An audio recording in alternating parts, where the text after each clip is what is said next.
Hello everyone. Welcome back to another episode of Doctor Who and Autism Celebrations, a series to celebrate Doctor Who, 60th anniversary, and autism, neurodiversity, and it's going to be a really fun conversation. Today is a bit of a, I'm not going to say strange, kind of situation, but it's quite funny because me and Ashley, who joined today, Ashley, it's in the morning for me and a night for him. So it's going to be a really funny conversation. As we said before, it's kind of a wibbly wobbly timey wimey kind of situation because we tried it I think a couple of times and our times were messed up. We thought it wasn't the times that we arranged, so we got it in the end. But Ashley, it's great to have you on today. Hi, thanks for having me on, Mason. It's great to finally be here. We managed to figure it out eventually. TARDIS is a little unreliable, but we got there in the end. Yeah, yeah, we got to the right destination. Yeah, we managed to wibbly wobbly our timey wimey in the right order. It's all good. Definitely, definitely. Well, actually, to anyone who doesn't know much about you, would you mind just doing a little introduction of yourself? Say a little about yourself. Certainly. So my name is Ashley Tuchin. I go by, oh, you can just call me Ash. That's what most of my friends call me. I go by Dr. Ash42 on Instagram. I'm Australian from Sydney. I've been a Doctor Who fan since 2005, like a lot of people. Um, Discovered Doctor Who through my mum's partner at the time. We watched the Christopher Eccleston series. I got hooked. I immediately began researching everything I could about Doctor Who on Wikipedia, started buying classic series DVDs, devoured every ounce of content that I could. Like, this is the days before streaming and whatnot. So it meant, saving up my money to buy DVDs. I fell in love with all the classic Doctors. I just fell down a rabbit hole and I'm still falling. I've been falling ever since. Now I'm just a complete and utter Doctor Who tragic. Doctor Who makes up a good 80% of my personality. Um, yeah, I'm heavily involved in Doctor Who fandom, fan fiction, fan clubs, whatnot. Um, yeah, so Yeah, that's my Doctor Who story in a nutshell. yeah, yeah. I can't but imagine a life without Doctor Who. No, I can't either. It's I shudder at the thought. Yeah, yeah. It's even though we only have it on maybe once a year or like well, yeah, we have it on like a series like once a year. Like, unfortunately, we don't this year because there's no series, but we have, I think, about 4 episodes this year to look forward to. But that's the thing though, like even if the TV show is only like on like 4 episodes a year, you've still got Big Finish, you got comics, you got Doctor Who magazine, you've got a giant back catalogue of, of TV episodes, of books, comics, audios. There's like literally so much Doctor Who content that you could probably like watch or listen to something every day of your life and still not get through it all. So Yeah, if you're really looking for some Doctor Who, there's always something you can find, which I think is just brilliant. yeah. And it's even better when you watch the new episodes, um, like again, like you may watch an episode over and over again just because you really like it. That's like exactly like there are some episodes that I think most fans have like comfort episodes or just episodes that they could easily put on, just at a moment's notice. Like for the 60th anniversary, I've been trying to watch my favorite story from each Doctor each month of the year. So started with the first Doctor in January, second Doctor in February, etc., etc. So it's been great revisiting all these like old favorites and trying to squeeze in a few others in between, and it's brings back all those old nostalgic memories and happy feelings.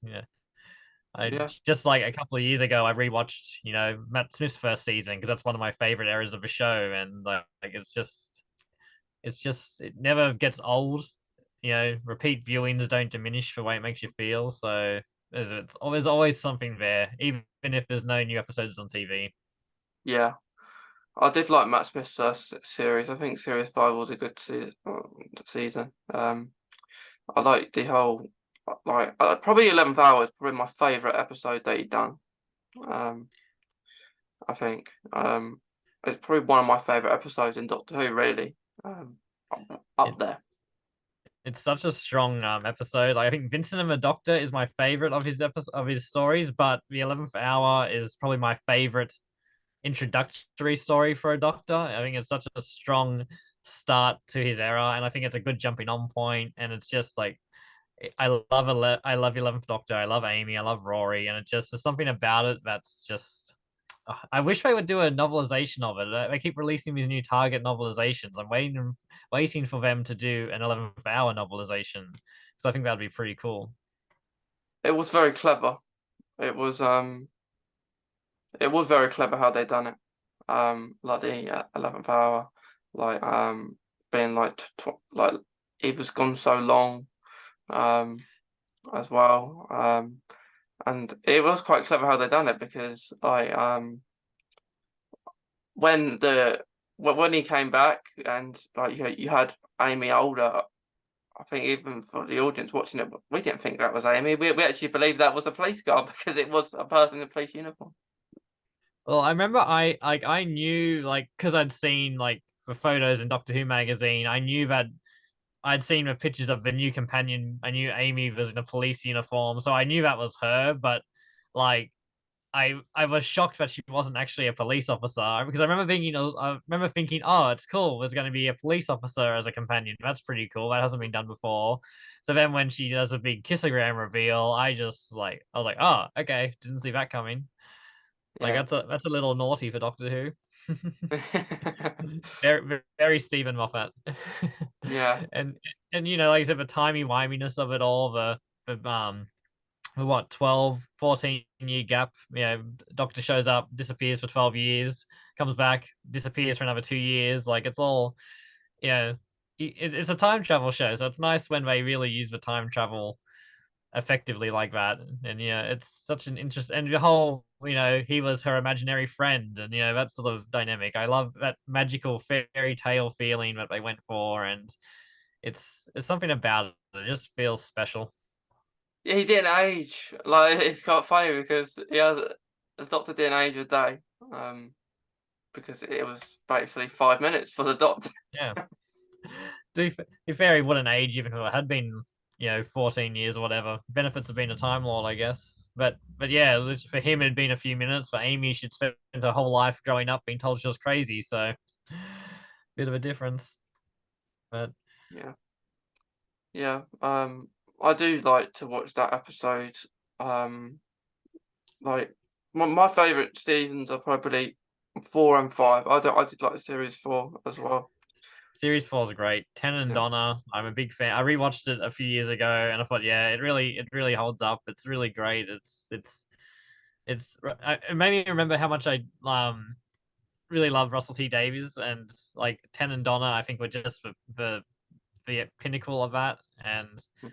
that's why I'm excited to see them coming back, and it's yeah, that they were probably some of my favorite seasons as well. Yeah. I did like series 3 as well. Like all of the new, all of them up to probably when I started drifting to how I used to like them, probably towards when Matt Smith left. Um, like I think Peter Capaldi's first season, I didn't really like. It took me time to get like normally like from Chris Eccleston to Matt Smith. I like the Doctor straight away, the new one. I gelled them straight away, but it just took me a little bit of time to gel with the 12th Doctor, like I did the previous. See, I think I'm sort of the opposite with Peter Capaldi because I liked him straight away because I liked the idea of him being an older, Mm. angrier Doctor, a little darker. But then over time, I sort of drifted away from him. I feel like his first season was my favorite probably, but then I feel like season 9, I sort of started. I didn't like how they were sort of like softening him up, like riding in on a tank, playing the Mm. electric guitar, that sort of thing. I liked him being the angry, grumpy old Doctor, which I know Yeah, a lot of people didn't like, but I wish they had kept with that more. But I'm pretty much the same. But after Matt Smith is when I started drifting away a bit. I feel like I slowly started drifting away through the Capaldi era. And then by the time Chris Chibnall took over with Jodie Whittaker, I was sort of just, I'll still watch him, but just out of habit. And then by the time of like halfway through Flux was when I just gave up and thought, yeah, I'm not enjoying this anymore, so I'm not going to watch it anymore. And came back for Power of the Doctor though, but Yeah, because I'm a huge Ace fan, so I had to come back to see that and see how it was all going to end, and that was pretty good. I enjoyed Power of the Doctor, but yeah, just as previous few seasons were yeah, not my cup of tea. yeah, yeah. I think the Power Doctor was an okay episode. It probably, yeah, probably Jodie Whittaker's probably best. Well, one of the Mm, best. But it was like through that era, you had characters that like you kind of think, well, why are they here? Like they mm. don't have much story in that era. Like we could say Ryan, for example. He didn't really. They was gonna build a story on him, and then he just left. He he left. Yeah. So, Like I admire, like I'd always wanted to see more of a TARDIS team again. Like you got a lot in the classic series, like having multiple companions at once. So I was, when they had three companions, I thought, okay, well, that's interesting. But there's a classic problem that I've always had with that many companions is you can't write for that many characters in a way that gives them all development and something to do. So like yeah, like Yaz and Ryan never really had a whole lot to do. Graham was pretty, had some good moments, and he was probably my favorite. But yeah, Yaz and Ryan, it always felt like they were just sort of there. Especially that's why I felt so weird. Like I think I'd already stopped watching by the time they really started to push for Yaz and the Doctor romance thing, but it just felt like that sort of came out of nowhere just because she yeah. never really did anything. Like I wanted to like her, but it's just like she was 13's longest serving companion, but I feel like she never really did anything that made her stand out. Yeah, it didn't make sense. Like I didn't see like when we talk about this situation, I always bring back Ten and Rose to the Mm, situation because like they had like a good character arc that you can see, and like the Doctor has to say no because they don't have time for that. They're saving the galaxy. And you can actually see like the Doctor actually and Rose really liked each other in that way, and that was built over time. Um, mm. but with Yaz and the Doctor, I literally thought, well, where's this come from? I haven't seen any signs around this. I, And then the 13th Doctor is saying I would, but and then I think she mentioned River, so it is it did like annoy me a little bit because um I don't mind people falling in love with the Doctor. Like you probably would if if if you was in that kind of if you were in their shoes maybe, but um the Doctor don't have time. I don't. The Doctor doesn't have time for love really. Wait, yeah, I've always been half on it. Like when I first started watching Doctor Who, I was like I got I got emotional in Doomsday. I liked the Doctor 10th Doctor and Rose, but as I've gotten older and I've gotten more immersed in like the wider universe, I sort of been a bit more like, okay, we don't need to have every companion fall in love with the Doctor. But I definitely don't like, I think it's okay for a companion to fall in love with the Yeah, Doctor because like you said, it would happen. Just not all of them. And I think the Doctor shouldn't be falling in love with humans because like when it comes down to it, the Doctor is I always think of it as like it'd be like a human falling in love with, an ape or something. Like, because Time Lords compared to humans, it's the same sort of thing. Like, he may look human, but he's not. So I'm always like half about Doctor companion romances, but the Yaz one, yeah, definitely felt like that was more. They just saw people were, I don't know, they saw people were shipping it or something, so they thought, okay, let's just stick that in for something to do, for something for her to do. Which yeah. like yeah, if they built it up over time, that's one thing, but when it's just out of the blue, it's a little yeah, it's not gonna work very well. Yeah, But because it seems like it all started when, like, the end of the Dalek episode or something where Dan says, are you gonna tell her?" And I think, "What are you talking about?" Like, because this is like sprung out of nowhere. Um, like all of a sudden Yaz suddenly fancies the Doctor. Um, It's and I'm thinking, really? Um, the difference is the Doctor has a much more painful life really, because if they travel with the Doctor forever, the Doctor can't travel with them because they will. Doctor can live forever and they can't. it's your classic doomed romance, but yeah, Mm. of an immortal. See, that's why sorry, that's why I like my favorite Doctor and companion team are the Fourth Doctor and Romana too specifically. I don't and that's I always like because they were two Time Lords who traveled together, so it's fun. You got like we have the same, they're both Time Lords, they're both kicking about in time, having fun. Like it's a different dynamic. And I know obviously in the new series, the Time Lords for most part have been extinct.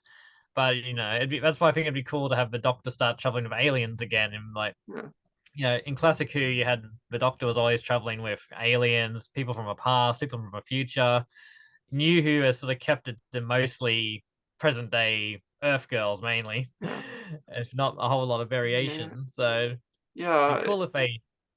It's annoying that is the case. Like, I just get annoyed about Gallifrey. Like like every Doctor they like it changes. Like you had it just kind of getting discovered like at the end of time in New Who, and then it's there, and then it's gone, and it's back, and it's gone. It's like a yo-yo, and I That's think just you have it there or you don't.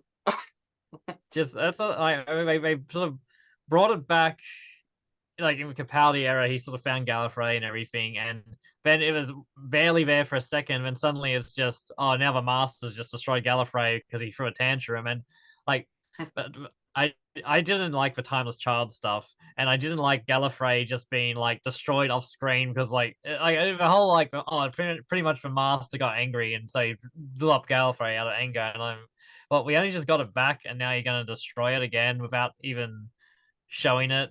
And to me, it just seemed like you said, it's like a yo-yo. It's like, just make up your mind. We got Gallifrey or not.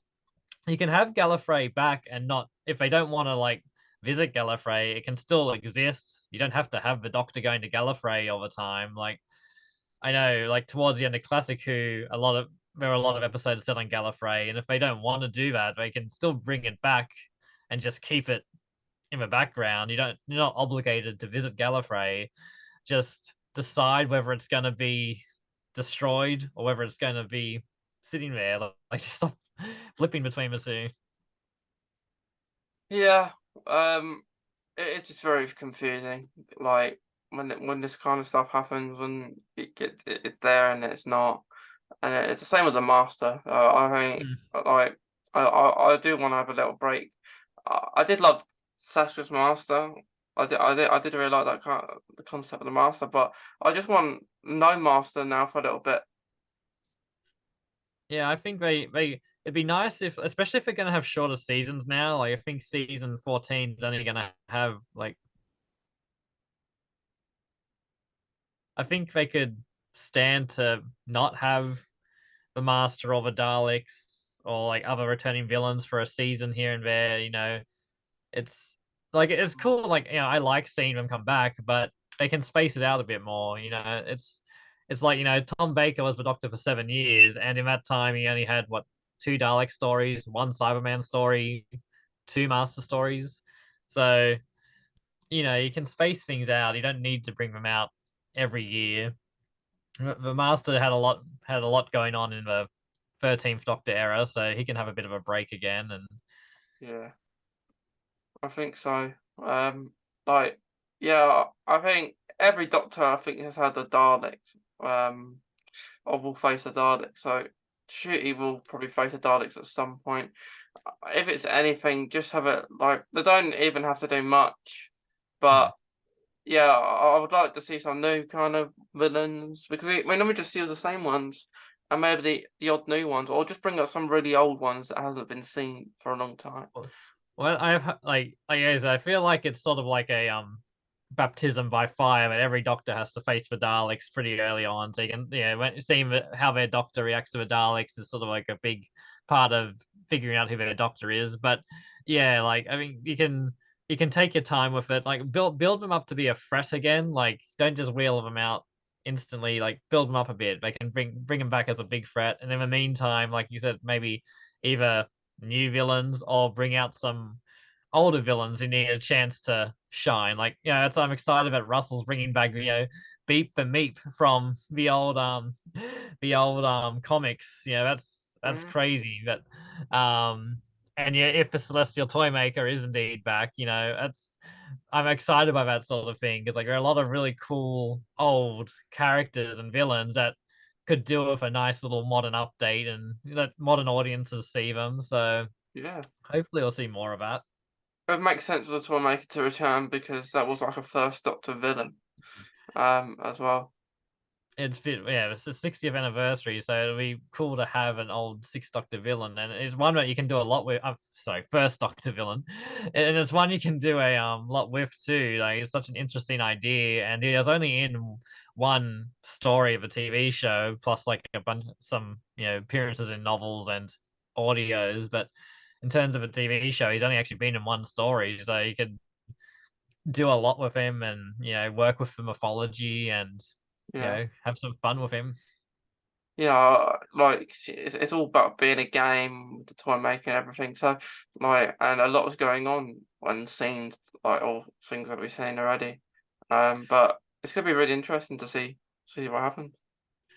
I feel like part of me is like thinking, don't like I try not to expect it too much. Like, oh, we still don't know for sure if it's the toy maker. But then the other part of me thinks like usually like lately, especially, I feel like these rumors turn out to be true. Like I remember when the rumor that David Tennant was going to be the new Doctor, and I was one of the people saying that's not going to happen. Like that's not going to, just because Russell T Davies is back doesn't mean suddenly David Tennant's going to be the Doctor again. And then look what happened. So that's why now I remember hearing, I Beep the Meep's going to be in the 60th anniversary, and I thought, oh, that'd be cool, but I don't think it'll happen, and that's happening. So I think now I tend to believe these rumors more than I used to once upon a time. So I'm probably assuming that it is the Toymaker, but I'm trying not to get my hopes up too much. But at the same time, I feel like there's so many of these little details that have been sort of leaking out. There's got to be some sort of big surprise that they're keeping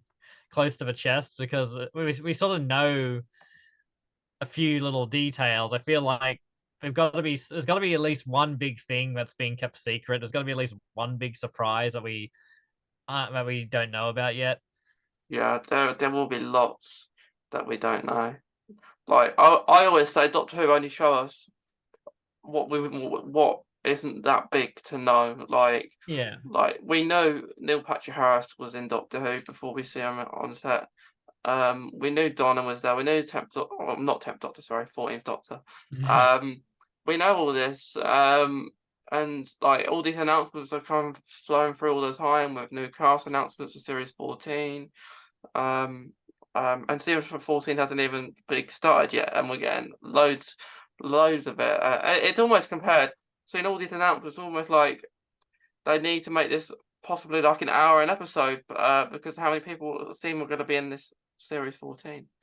Um, Well, that's why I keep thinking like before. That's why I keep thinking all the stuff that's announced or like leaked or just made obvious that's got to be because these are the things they sort of want to distract us with to mm, not so we don't focus on like the bigger surprise or a bigger sort of reveal that it's like, okay, we'll let you know about this so that you're not paying attention to this.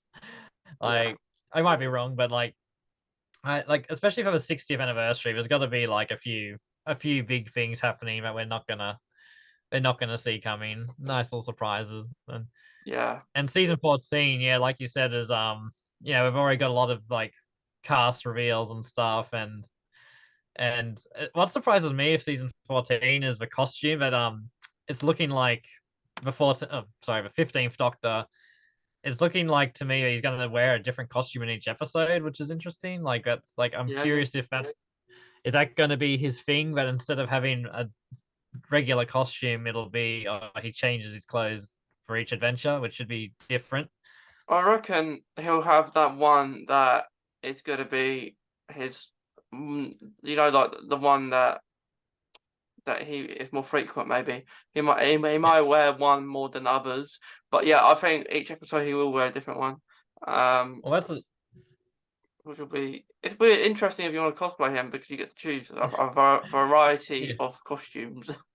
Yeah, there's like you're spoiled for choice. Like yeah, I feel like that maybe that original one, the first one revealed might be his default like TARDIS, like when he's just in the TARDIS, that's what he wears. But then when we step out of the TARDIS, he changes into whatever's appropriate to that place and time. Which, like I said, it's never been done before, really. Like you've had doctors that have multiple costumes, but we've never really had one that's actually wears something completely different in every story. So it'd be pretty interesting to see how that goes. I think Doctor Who has a bigger budget now than what they used to. Yeah, got that Disney money now. Yeah, it's on Disney now, and like for people overseas and that can That now watch Doctor Who. gotta say that wasn't a very popular announcement in Australia. Like a lot of Australian fans are pretty upset by that because here Doctor Who has always been on the ABC, the Australian Broadcasting channel. And so I don't know. We've outside of the UK. I think we've probably had it the longest or second longest. We were one of the first countries outside the UK to have Doctor Who, and it's always been on the ABC. It's got this long history. It hasn't always like there've been some bad decisions made by the ABC in regards to Doctor Who, like in the Yeah. past. But in general, most fans think of it as being like it's Australia. Doctor Who's Australian home is the ABC, and so now a lot of people, especially older fans, were quite upset at the idea that now we're gonna you have to pay for a Disney Plus subscription to watch Doctor Who, whereas it's always been something you can watch for free on the ABC. So it's been a little bit of a contentious issue here, but Mm. it, what can you do? Yeah, Hopefully the show will benefit from it. yeah. I reckon it will get some new audiences from Disney. Oh, Like definitely, yeah. of course in the UK it will just be the same for us. Like watch on BBC, like we Mm. always do, and stuff like that. But it will open new doors. I think like Disney is very like popular for doing these spin-offs for different things, and I think maybe Doctor Who may go down that route. Not like Marvel. I don't think that's the correct way, but just have a few different. Like it will balance it out nicely. Like so today we have series 14, maybe start of next year, pretty early on, I reckon, because we would have missed a series for so long, and then a few months later you have maybe a new like maybe a unit series or something, and Well, that's been yeah, rumored for a long time. Yeah, so I think it would just open new doors. So we're not. It's almost like we're not having Doctor Who on once a year. We're having another thing upon that.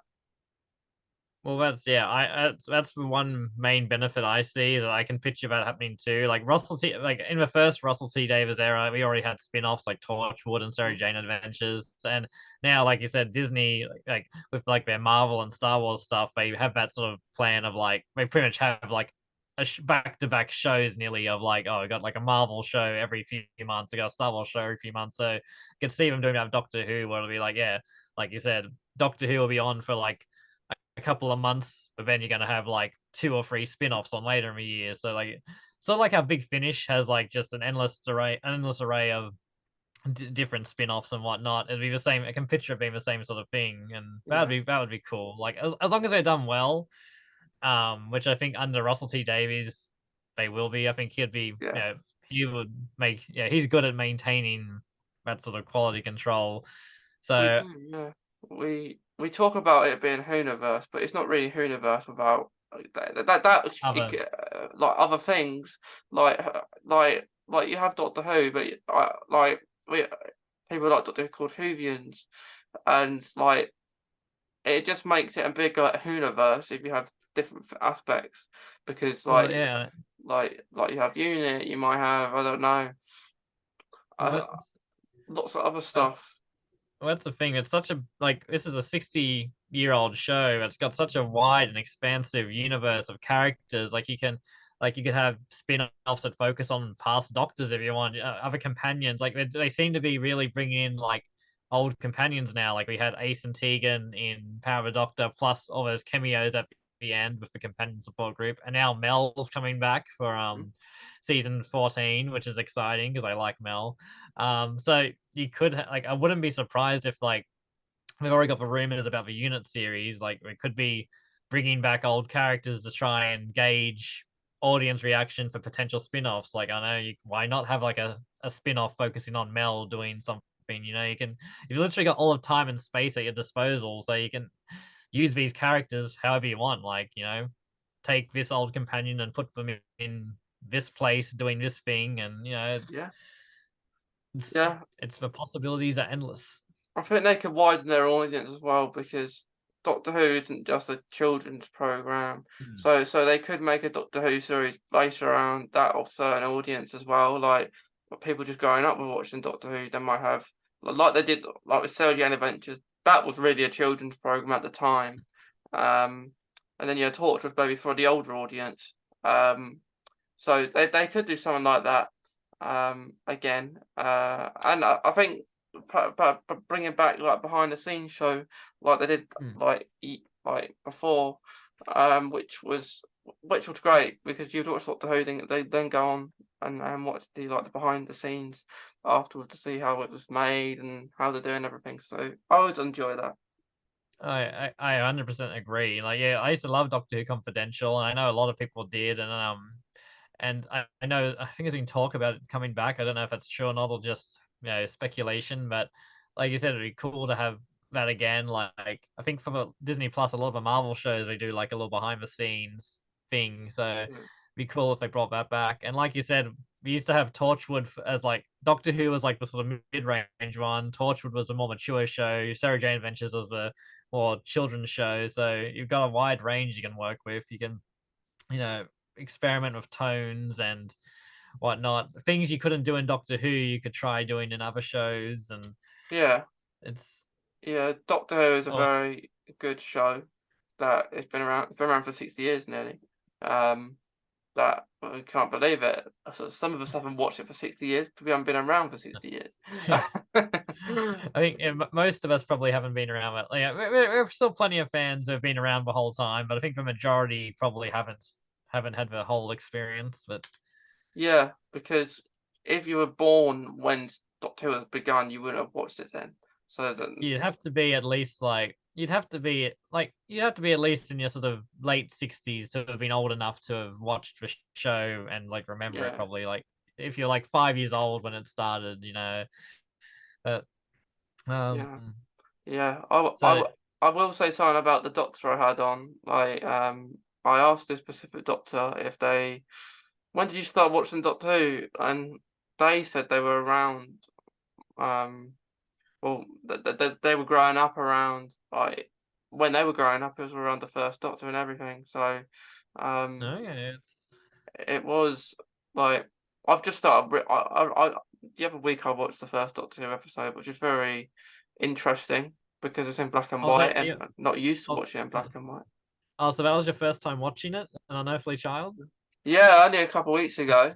Oh, Uh, nice. because I haven't really watched. I've watched it like the old classic Who episode if it's been on, but I haven't really. I want to probably go and watch them all, but there's so many episodes, like, as well. So I don't know if I'll get it all done before 60. Oh, it's not that like I've watched every available episode, so bar the missing episodes, and we've had a few that have been remade with animation. So I've seen everything that's available, and it seems daunting, but like it's not like it's a race. You can you've got your whole life to watch it, so you can if you want to do it, you can get it done eventually. It's just Yeah. it'll take a while. Don't try to sit down and just watch it all in a week because that's not going to happen. But No, no, no, no. and That definitely won't happen.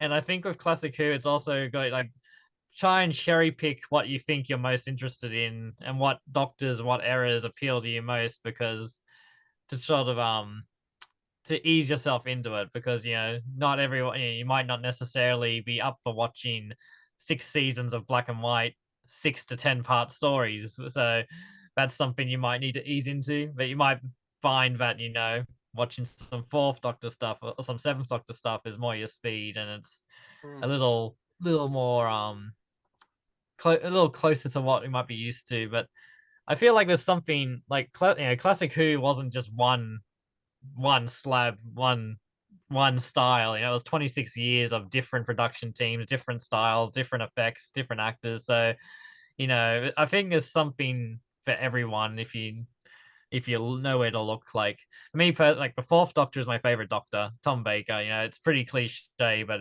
he is like, especially season 16 and 17, which is when Douglas Adams was script editor.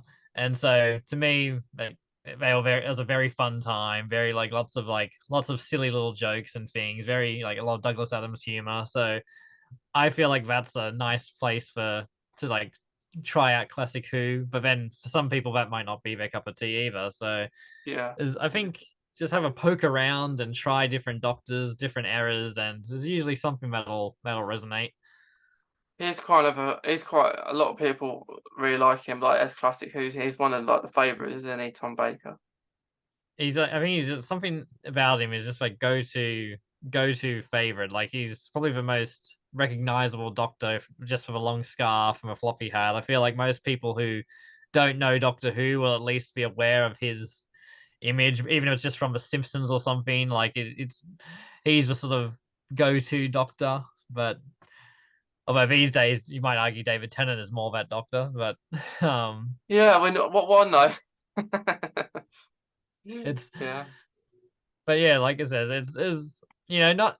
I always like people like whenever people talk to me about Classic Who, like wanting to like know how to get into it. Like it's like you don't have to watch. Like you're not obligated to watch everything. Like it's not like I hate people. I hate it when people gatekeep and say like, oh, you're not a real fan unless you watch this. Like it's watch whatever you want. You don't have to watch it, but if you're interested in checking it out, but you can give recommendations for like, oh, try watching this, and Yeah. availability is an issue too. Like because I'm from ye olden times, like I'm 31, so Mm. I was a teenager when the new series started, and like I said, the classic series was still coming out on DVD at the time, so I was just like buying classic series DVDs as they came out, and whereas like I don't know, depending on where you live, depends on where Yeah. it's available, what you can access. So not everyone has the ability to watch Classic Who, so No. there's no obligation, but if you get the opportunity, I think everyone should at least try out some different Classic Who stories. Yeah. Especially this is the 60th anniversary, so if you're gonna do it, this is a great time to do it. Yeah, it is a good time. Like, yeah, like some people prefer it, don't they? Some people prefer the older episodes rather than the new. Um, Well, I it's always not, say like I've got a mixed bag because like I said, like season Matt Smith's first season 5 is one of my favorite eras of the show. But in general, I usually say if I had to pick one, classic or modern, I'd probably pick classic. But like I said, it is a mixed bag because we're not just like even modern Who's been going for nearly 20 years now. So like it's got different eras and different feels. Russell T Davies' first era feels different to Stephen Moffat's era. That feels different to Chris Chibnall's era. So it's not one size fits all. There's gonna yeah, be variation. everyone's going to be different. Every single doctor, every single person in the show is going to be different.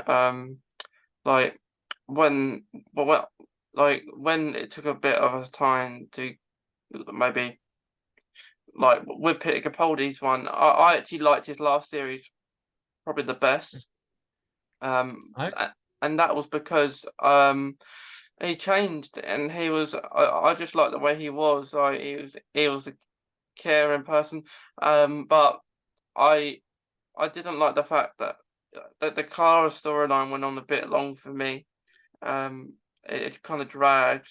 Well, I think her ending should have been Faith the Raven. I think that was a good way to end it off because it was like I sad. Because like if you think about it, if they did something like that with Amy and Rory, there'd be riots and everything like that. Like they go back in time, Doctor Guys get raw Amy and Rory. It's just it's that kind of concept. Like just doing that. I agree. Yeah, like I liked Clara at first, and over time I did start to get a little.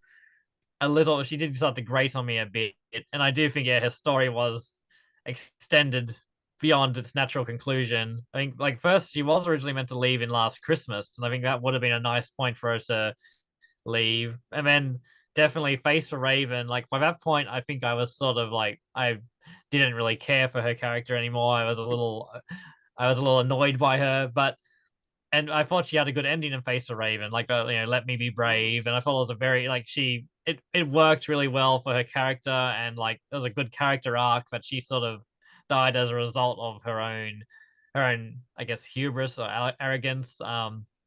And that was sort of like, it was a nice way to end her character arc, and then they, bring her back, like, what, 2 episodes later, and I know it's sort of, she wasn't brought back, it was all timey-wimey, but yeah, then she goes off in a diner with a Shilda to go have adventures in her own little TARDIS, and like, oh, I'll eventually get back to my death. And it's I think it's something that, modern Who's done a lot, though, that they sort of avoid having permanent deaths. They like to have the sort of like loophole deaths where, oh, this character's dead, oh, but they're not really dead, they're actually like, oh, now they're like space dust floating through space, or now they're like a face in a slab of cement. They like to do Yeah, these loopholes.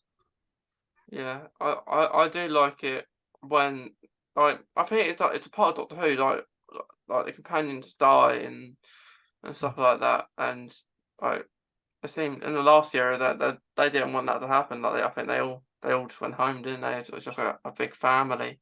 Um, but yeah, like the Clara storyline, like, just went on too long, and that is like she was like it's almost like 12th Doctor didn't get any time on his own. Like it would have been nice to see what it's like without any companions, like that grief after losing them, and not just going back and breaking all the rules. Hmm. Yeah, I agree, and that's again, and what you said before too about Capaldi's last season. I agree with that. I think that might actually be my favorite of his seasons too. Um I liked Bill and Nardole. I thought it would be nice to see more of the three of them together. Um, and I think I liked the stories of that season a bit more than most of the stories from the previous 2 seasons. But Yeah, but yeah, it would have been nice to see him.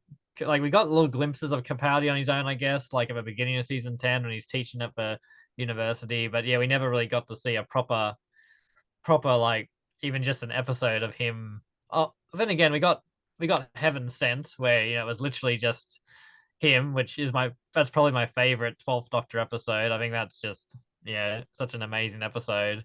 But still, yeah, I know what you mean, and I agree. I also, yeah, like the Doctor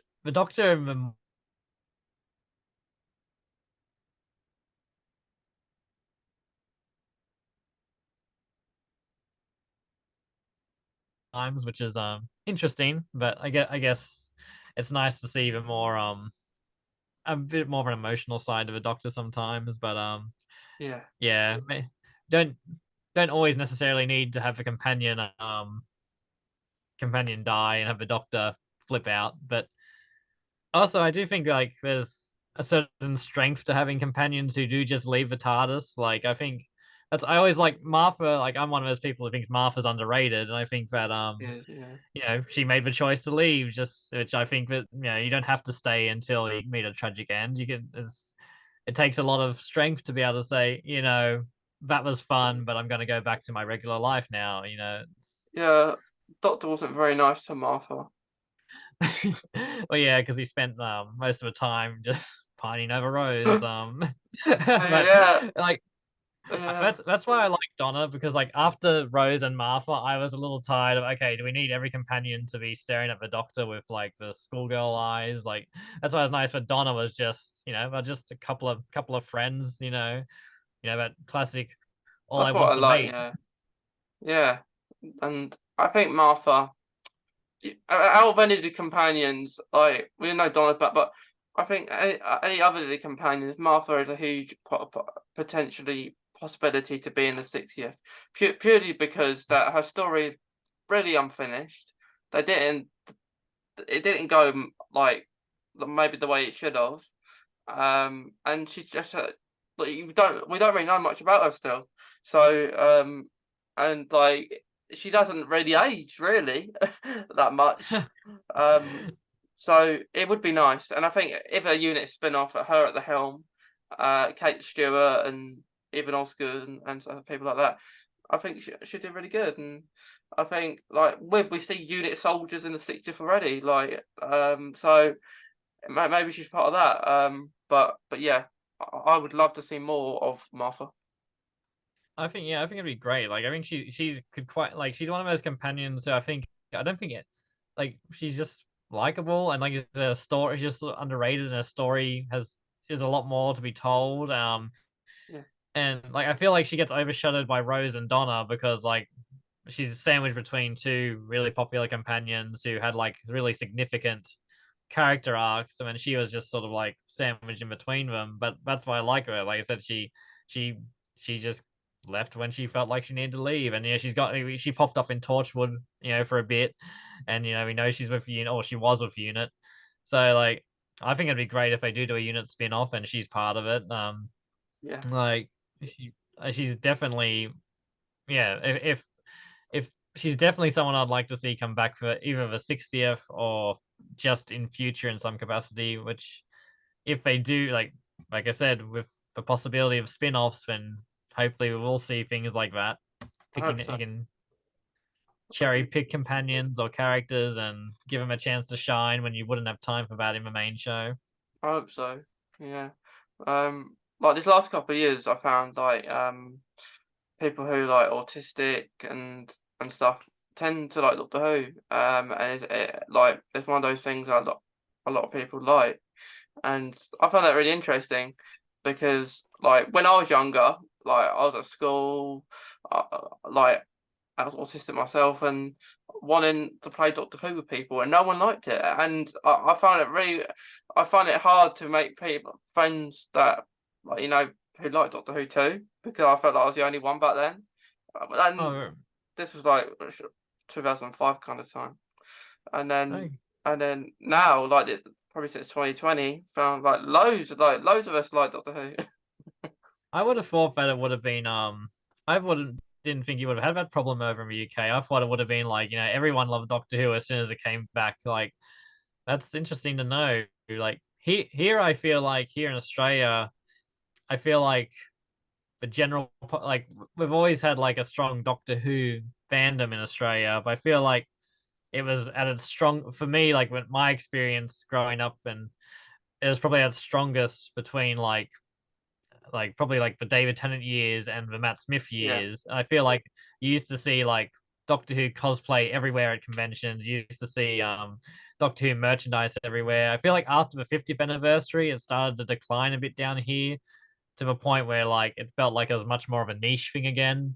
yeah, Still a sort of strong fan presence, but in terms of like more mainstream popularity, it felt like it became a lot more niche and less visible. But I've been pleasantly surprised. Like this year, I think like I just went to a convention a few weeks ago, and it was the most Doctor Who cosplayers I'd seen in years. It was really great. I think Michelle Gomez was there, so that's probably mm, part of a reason that it brought them all out of the woodworks. And plus it's the 60th mm, anniversary. But yeah, I feel like here it's fluctuated a bit, but in general, I feel like telling if you make it known you're a Doctor Who fan, you tend to like find at least some people will go, "Oh, you're a Doctor Who fan. I'm a Doctor Who fan." Like when I was at university, each like new class of like they usually have like you introduce yourself and say something interesting about yourself, and yeah, I'd usually go like, "Oh yeah, I'm a Doctor Who fan," and you'd get like at least a few people afterwards like, "Oh nice, I'm a Doctor Who fan too."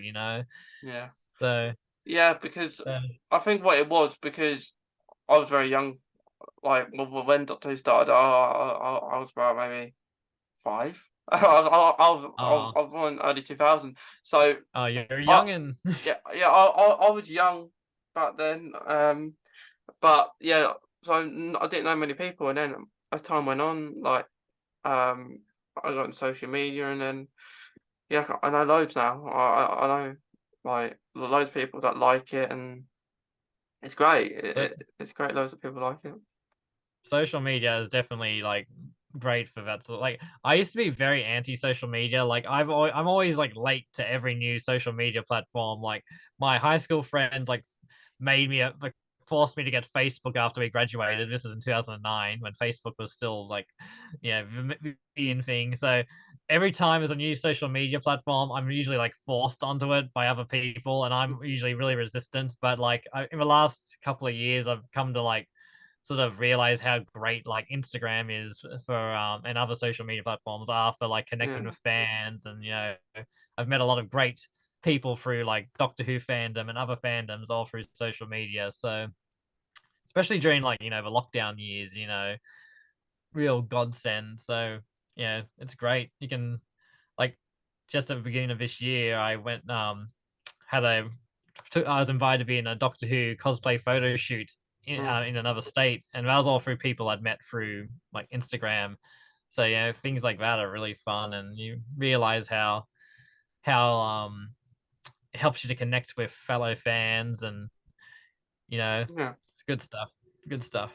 yeah. It is always nice to connect to different people. Like at conventions, just started really going to conventions this year. But yeah, it's nice. It's nice. It's nice to see people there and to see people who you like on telly, on TV.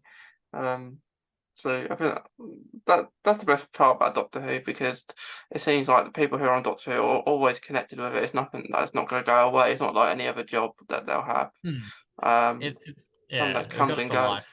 Yeah, Yeah, most of them end up doing big finish audios eventually, and yeah, they're all in a fan scene. Like even like so it's nice. Like Christopher Eccleston distanced himself a lot after he left the show because he had some bad experiences. It's nice that in recent years he's been going to conventions. He's been doing big finish. He's really come back into it. And Tom Baker used to be the same. He distanced himself for a long time, and he finally sort of you know, which is understandable. But he eventually found his way back and embraced it again. So yeah. I think, I think it's not gonna be for everyone. Like it's gonna depend on the person. Like I think that after what they finish Doctor Who, they want to have a little break. hmm, And then maybe after years, like you got a shitty Gatwa, like coming in, like it may be a couple of years, maybe after maybe his first year or a couple of years till he starts coming to them. Um, so that should be interesting. yeah, that's like you said, that's the thing. Like it's like I'd like to think he'll at least be around for at least a few years. Like 3 years is usually the sort of average, and then I'm sure, like you said, eventually he'll start doing conventions and things, and he'll start hopefully he has a good time on the show and he's happy to be part of the community. I think in general, Doctor Who fans are pretty good, pretty Mm, welcoming, and you know, fans in general can be pretty. You always get some bad ones, but I think in general, Doctor Who fans are usually pretty good. So hopefully he doesn't get scared away. It's it's great that a lot of Doctor Who actors do conventions and things, especially you guys in the UK. Like you're a lot luckier than us. Like we get people coming out here, but it's a lot harder, obviously, a lot harder to get people out here. But we have like we had Sophie Aldred and Janet Fielding out a few months ago. Had Michelle Gomez. We usually manage to get like I've managed to meet a good probably a majority of doctors. I've met Peter Davison, Colin Baker, Sylvester McCoy 3 times, Paul McGann, Matt Smith, Peter Capaldi. So yeah, met him. We do all right, I mm. guess. But I've met about haven't half had of David them. Tennant out here yet. Yeah, yeah. I Pardon? met that. I've probably met about half of the doctors. Uh, And you've met David Tennant, yeah, which yeah, I'm insanely jealous about because yeah, I yeah, always got my fingers crossed that yeah, one day he'll come down here. But we'll yeah. see. Well, the He's next doctors on my list are Joe Whittaker and Matt Smith. Um, I'd love to meet them. And Matt, like, because I've met David Tennant. Yeah, I would love to meet Matt Smith. he's great. Him, David Tennant are probably my favourites. Because it's the era that I most enjoyed. Um, But I was also like Jodie's on my list purely because how bubbly she is and how really friendly she is. Have a nice conversation with her. So, but yeah, I haven't met any companions yet. So, Oh, really? no, I've just met doctors. So, because if you had the choice, you'd rather meet a doctor than a companion, wouldn't you? True, but I've met a lot of companions too. Luckily, still a lot I'd like to meet, but I'm still hoping and praying every day for Karen Gillan to come out here. Like, she's like up there on my list of companions I'd like to Oh meet. yeah, But yeah, but yeah. I'd love to meet her too. a lot of companions I'd still like to meet. But yeah, Matt Smith is probably my favorite. He's definitely my favorite modern Doctor. So I'd say Tom Baker is my favorite, followed by Paul McGann. Then Matt Smith comes in third, but he's my favorite modern Doctor. And Yeah, David Tennant would probably be up there somewhere.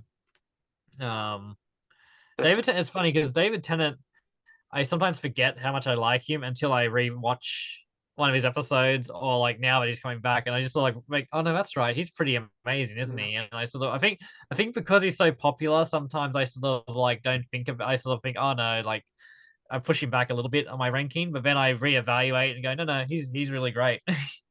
He is. um, He. like, They're all really good, aren't they? Like all the and doctors. I love that he's done so much Big Finish work in the last few years. I mean, he's probably one of the busiest people during lockdown. I swear, he recorded so much during lockdown, and Yeah, so thankful for that because it's like just the other day I was listening to a 10th Doctor audio, and I thought, oh my gosh, he's still got it, hasn't he? He's you can see why like it's so easy for him to come back because he's never lost it. I think he never completely lost Doctor mode. yeah. He loves Doctor Who. He'd Like, come in Doctor Who in a heartbeat. Um, heartbeats. But yeah, like with the Daleks, I think with Shooty, I think I'd like to see them. I think they're getting a new design and everything, so I would like to see them maybe a different color, an unusual color they've ever seen before, and used in a way that they haven't been used before. So don't use it the same threat that have been used, like conquering the world. That's a bit boring.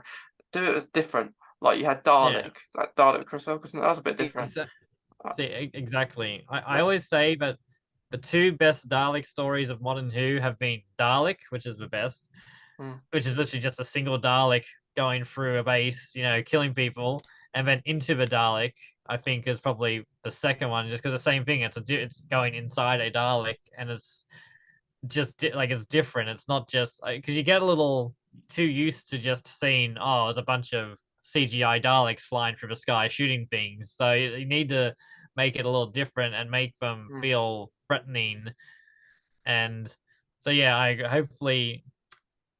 hopefully we get something different. Like because like I said, you're dealing with a show like Doctor Who, you can you're only limited by your imagination and budget, I guess. But Yeah, yeah, try something different and interesting that not just the standard Daleks invading Earth or Daleks invading this planet.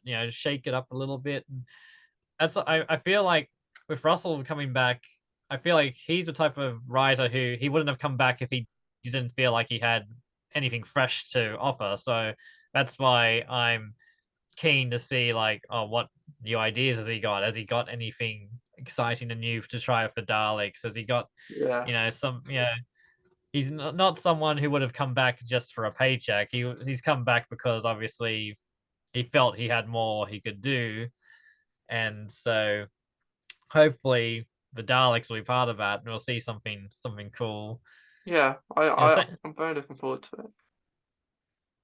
Same with the Cyberman or any of these like returning enemies. Like it's nice. You want to keep them, familiar, but just shake it up a little. Yeah, Try a different angle. Like make yeah, it interesting, and don't be afraid to give them a break every now and again. Just mm, yeah. I think that's what needs to happen. They need. To, I don't. I'm okay if they're in the odd episode, but I don't want them to be in a finale. I don't mind it to be in a finale unless it's good. I like it, but they don't just make them the dominant enemy of the series. Like they're the crucial enemy. Like make someone different. Like don't lead it up to just being the Daleks being the final enemy. Like in series 2, like with David Tennant, that you had Daleks and Cybermen quite a lot in that series. Like you had them at the start and then you had them at the end. Which they were very good episodes though. I think Russell's Dalek and Simon episodes are really, really good. So I don't doubt them not to be good. But recently like the Dalek New Year's episodes, they've all been Daleks and I haven't been that keen on them. So and I wasn't that keen on the Cybermen finale that they did like that Cybermen, but I think it was like the Ascension of the Cybermen or something. I didn't much like that really. But yeah, I think full faith in Russell for what he's gonna do.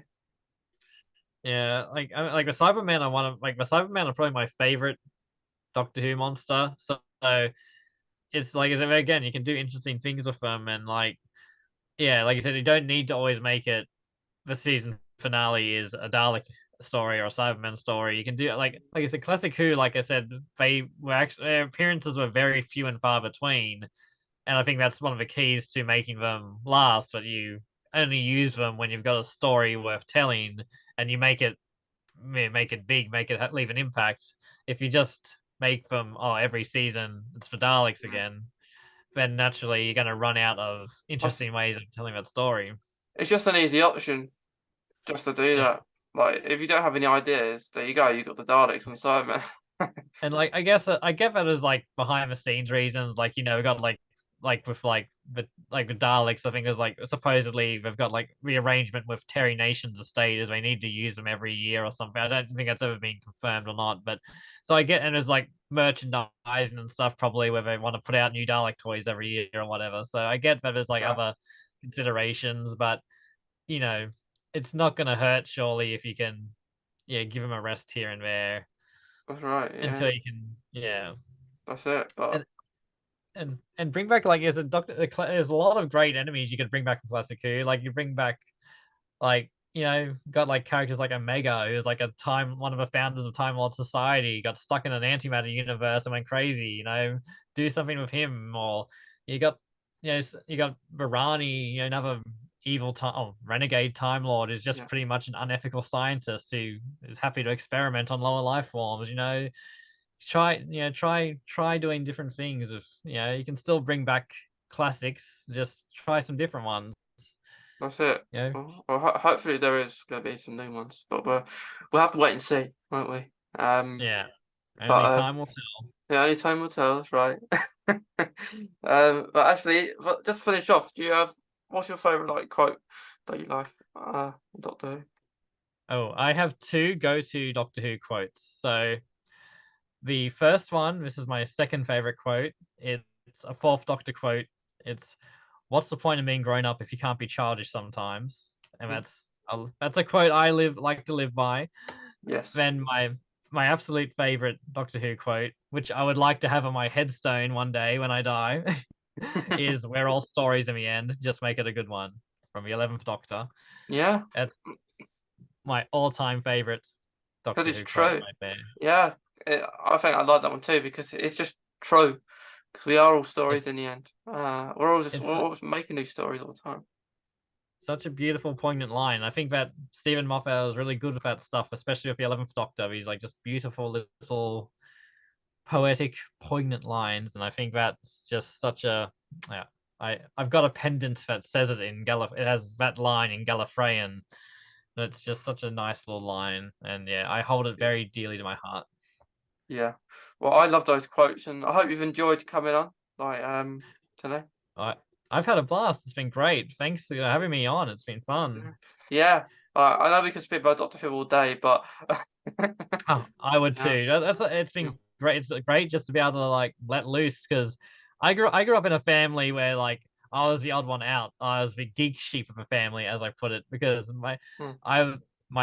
not many people in my family are into the stuff I'm into, and that's why it's always great when I have an excuse to, just talk to fellow fans about stuff, So thank you so much for this opportunity. No worries. But hopefully you can join when we do the group episodes for November, because I would. Yeah. That's I would where love it. it gets all I exciting. I look forward to that. I really hope I can be part of that because that sounds like a hoot, Yeah, it's a definitely. But Doctor Who. to anyone listening and watching, we hope you enjoyed this as much as us. Yeah, and Ashley will hopefully be joining in a group episode where the group episode will commence the lead up to the 60th on the 23rd, and lead up to the Doctor Who episode where I spoke to a doctor from Doctor Who. So that is very secretive at the moment. Because if I told you, I don't want to tell you. I want to be like secret agent like Doctor Who, or keeping everything secretive. The only person knows is probably the Doctor who it was. So we pretended it was the 23rd because, of course, it's a few months away now. So to it is November. But yeah, thank you, Ashley. And thanks to everyone listening and watching. And see you in the next episode. Thanks, Mason. It's been great.